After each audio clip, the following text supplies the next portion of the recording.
Hi there YouTube, it's Gojira Prime with another Transformers toy review, and this time I thought we'd have a look at the Transformers Generation 1 Autobot Minibots that I have in my collection. Now I currently have 8 Minibots in my collection, a mixture of Season 1 and Season 2 characters, and some of them are originals from the 1980s and the rest are re-releases that I've picked up over the years, either from eBay, Amazon, or at TF Nation or Auto Assembly. Now, I've got 8 in total in my current collection, and these include Gears, Seaspray, Paraglide, Cosmos, Warpath, Cliffjumper, Braun, Windcharger, and of course, Bumblebee. So I'll take you through each minifigure and we'll have a look at them. Now, bearing in mind these toys were created before the Generation 1 cartoon came out, so some of them have very little resemblance to the characters as they appeared in the show. So we'll start off with Gears at the back here. Now, Gears is a little blue and red 4x4 vehicle. I don't actually know what type of vehicle this is based off myself. This is a re-release that I picked up at TF Nation in 2019. I stumbled on it completely by chance. And, as it's a G1 Season 1 figure, which tends to be what my G1 Autobots are for the most part, I got him. Now, with all G1 series Transformers, it's very, very easy to transform him. I mean, if I just get him a little bit closer so you can see the vehicle mode a bit better. There we go. It's a nice little vehicle mode. You've got a nice silver grille at the front, big black chunky tires with a nice chrome insert there, and, big black windscreen. That's about it. There's not a lot to be said for the vehicle mode. It's a nice little nice little vehicle mode. Nothing particularly special about it. To transform him, incredibly easy. You just take the back here, flip it down for the legs, and then pull out his arms, and that's it. That's all there is to him. Being a typical G1 figure, he has next to no articulation in any way, shape, or form. Vehicle mode is still clearly visible on the back. And as I said before, if this will just focus, there we go. He doesn't look a lot like the character from the show in the face area, but in the 1980s, you would have been able to see this and go, "This is Gears." That's the character Gears. Try and get this camera to refocus. Sorry, there we go. And as you can see, we've got a little Autobot sticker on there, which is nicely peeling off. But yeah, it's a nice little robot mode. No real complaints. It's nice. There's a few little nice molded in details there. So he's quite nice. Then we've got Seaspray here, who is some form of miniature hovercraft.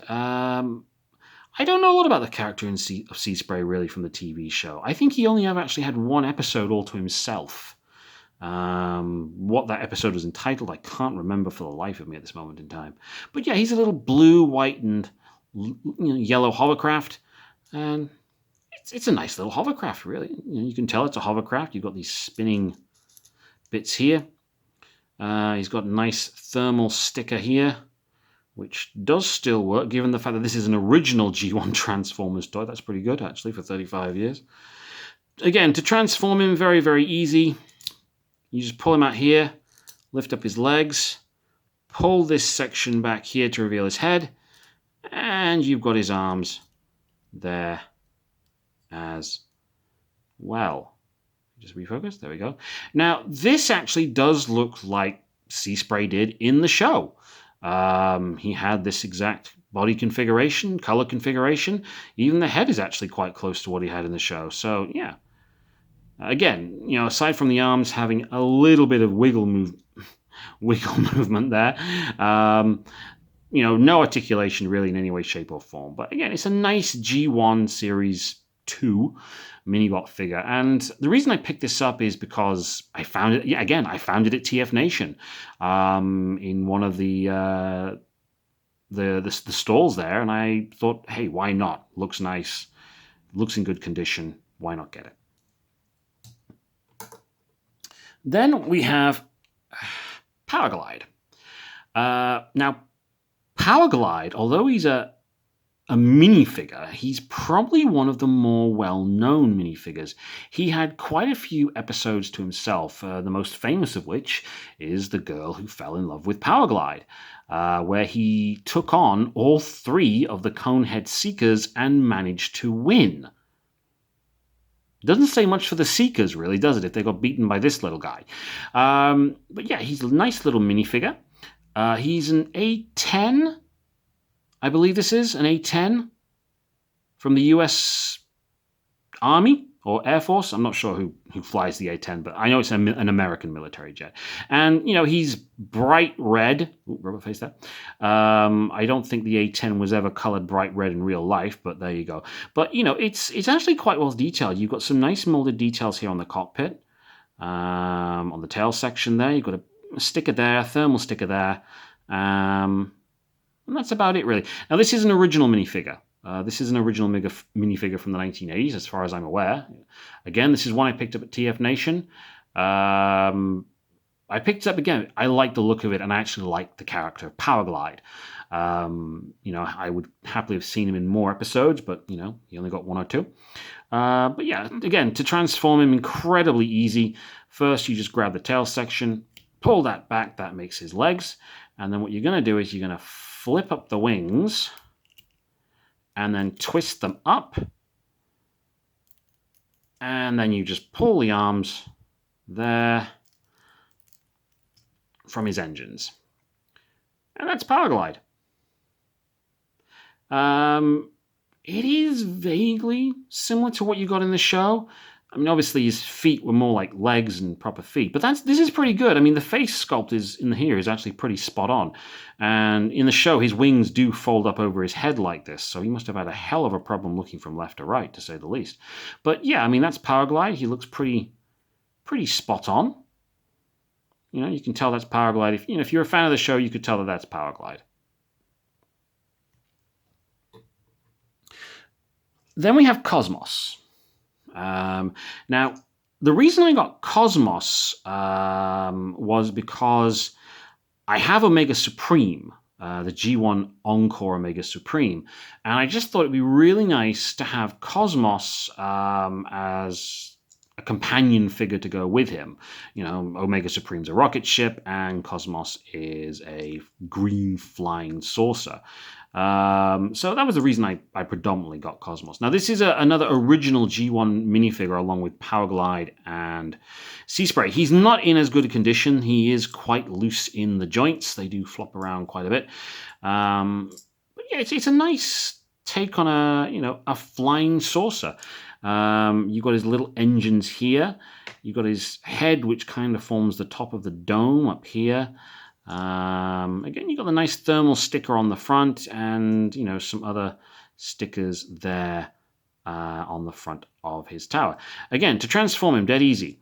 You just pull out his legs from the front of the ship, lower them down like that, and then you have his arms, which you just lift up like that, and his head just pops out like that.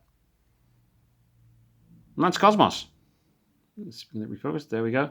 Again, this is actually pretty close to what he looked like in the show. Obviously, in the cartoon, there was a lot more detail. But again, this is pretty close to what he looked like, in my opinion. If you, as a kid going to the shops, you would be able to recognize this as Cosmos from the show. So, yeah, I think that's a pretty good representation. Again, I think Cosmos had 1 or 2 episodes to himself. I can't remember the episodes themselves in particular, but, there you go. Like I said, he's not in as good a condition as the others, so he will probably fall over on me. Next up is Warpath. Now, Warpath is probably one of the more known minicons, oh, sorry, not minicons, mini-bots. He had a few episodes where he stood out. The one that I recall the most is when he ended up traveling through time to the Dark Ages and fighting Starscream and Rumble and a couple of other Decepticons, I think with Merlin the Magician or someone similar to Merlin the Magician. I think he's an M1 Abrams tank. I could be wrong on the tank thing. I don't know tanks very well, but he's a nice tank. He's nice big red body here, gray tracks here. They don't roll, but he's got little wheels here which he rolls on quite nicely. Again, nice thermal sticker on the front. There's some very nice molded details on here as well. So you can see like the entry hatch, the light sections here. The turret's very nicely molded as well with some details. So it's a really nice figure. Again, I stumbled across him at TF Nation or Auto Assembly and figured, £5-6 for him, why not? But yeah, he's nice. I quite like him. You got some very nice details on the track section as well, and the individual wheels. That's quite good. Now to transform him, with this guy, you just pull the front section forward. I always struggle with him a little bit. Oh, there we go. You pull the back compartment down like so, and then it should slide his arms forward like that. And there's this, yeah, his turret goes back a little bit, and then you just pop his head out through there. Now, this guy's joint is a bit loose on the feet, so I'm just going to prop him up with my finger a little bit. And that's Warpath for you. Now, it's pretty close to what he looked like in the cartoon in regard to his arms and his turret piece here and his head here. In the cartoon, though, he had actual legs. He did not have this arrangement with his single foot tread thing, but it's pretty close. Again, it's a nice little figure if you can get one. Mine is incredibly loose here. I wish I had some way of fixing that. I'm not sure how to do it though. But yeah, it's a nice mini figure. So then we have Cliffjumper. Now, Cliffjumper is a re-release figure. This one was actually a keychain. They came out a few years ago, and there were a series of Minibots, these 4 actually here at the front, and they were all keychains. So I basically got them all, got rid of the keychain element, and just had the figure. Now, I believe Cliffjumper is meant to be a Porsche of some sort. I don't see it myself, but apparently he's meant to be a Porsche. Again, very easy to transform.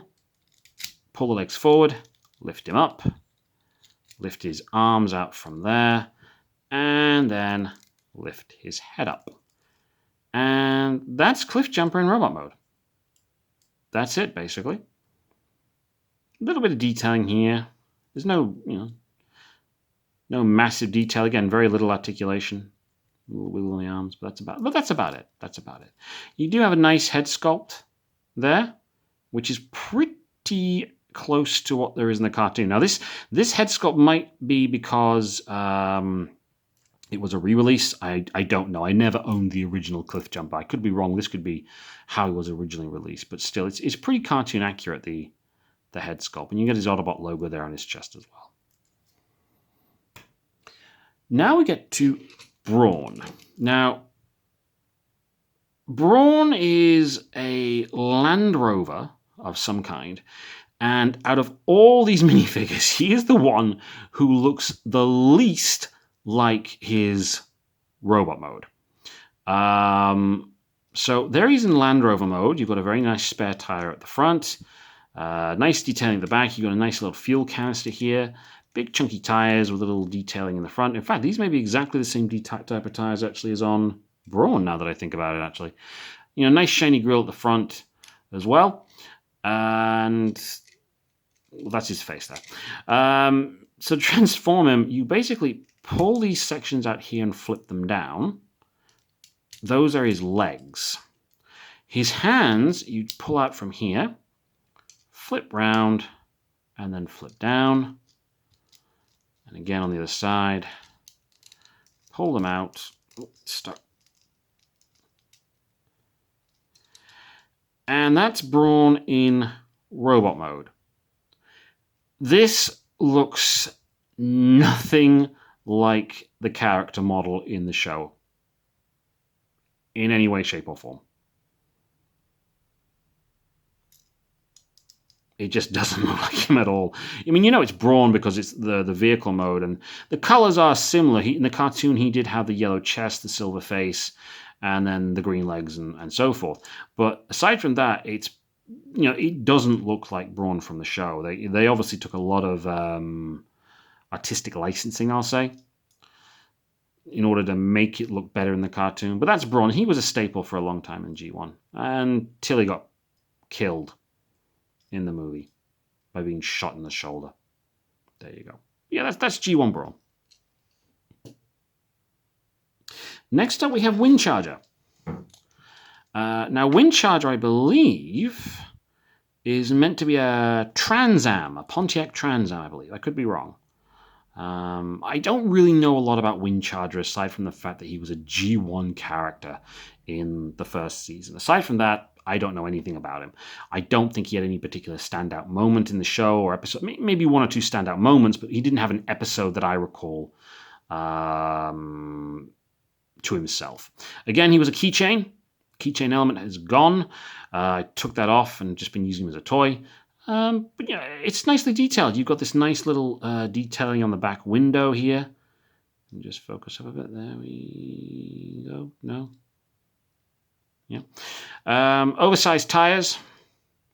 Some nice detailing on the front. You can kind of tell it's meant to be a Trans Am because of how the bonnet is detailed. You know, if you like Knight Rider, I think you could probably tell this was a Trans Am. Transform him again, incredibly easy. You just flip his legs out here from the back, and then pull his arms out there. And that is Windcharger in his robot mode. We'll focus a bit. There we go. There we go. Now, this is kind of how he looked in the show. Obviously, the face was different. He has more of a natural face in the show. But for the toy, this is, that's what he was in the toy. So, but, again, as I say, with all the others, if you're a kid in the 80s, you would recognize this as Windcharger because of roughly how the toy looks. Again, like I said, in the cartoon, he had a much better face. And then finally, we get on to Bumblebee. Bumblebee's become kind of the poster child for the Transformers franchise these days. He started off as this little tiny Volkswagen Beetle, and it is a Volkswagen Beetle. You can clearly see it is a Volkswagen Beetle. It's a very deformed Volkswagen Beetle, but it is a Volkswagen Beetle.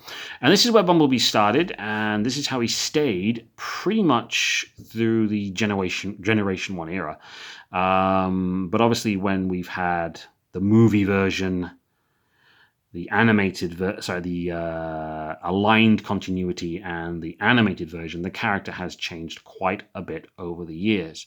He's gone from this little tiny, standard plain Volkswagen Beetle, and he's now a top-of-the-line muscle car these days, which is a bit sad, really, because I kind of like, he was meant to be a scout. He was meant to be small, able to get into places, and he's now a muscle car, which is kind of a hard thing not to notice in the real world. But, here we are, Volkswagen Beetle, clearly visible. Slightly oversized tires. I don't recall ever seeing a Volkswagen Beetle with a very large rear tire like this. But again, very, very easy to transform. Virtually identical to Cliffjumper's transformation. You just pull out the legs here, flip up them, pull out his hands, and then you flip up the face. And that is G1. Focus. There we go. That is G1 Bumblebee. Again, this was also a keychain. You can see the keychain piece here, but I've been using it as a toy for my display. And that's, again, it's Bumblebee because it's a Volkswagen Beetle. He's small, he's bright yellow. The one thing that is obviously different is the face sculpt. He has a mask here. In the G1 cartoon, didn't look like that at all. And as far as I'm aware, no Bumblebee, aside from the aligned continuity, has ever had a face mask on. But there you go.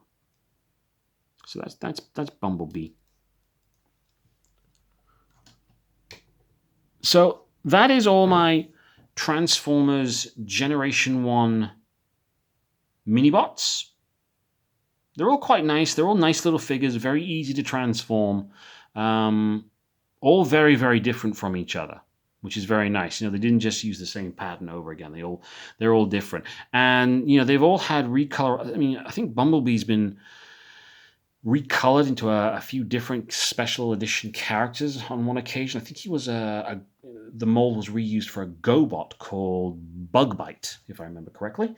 But yeah. So that's my G1 Minibot collection. Hope you've enjoyed the video. Please like, share, subscribe, comment below. See you next time. Thank you.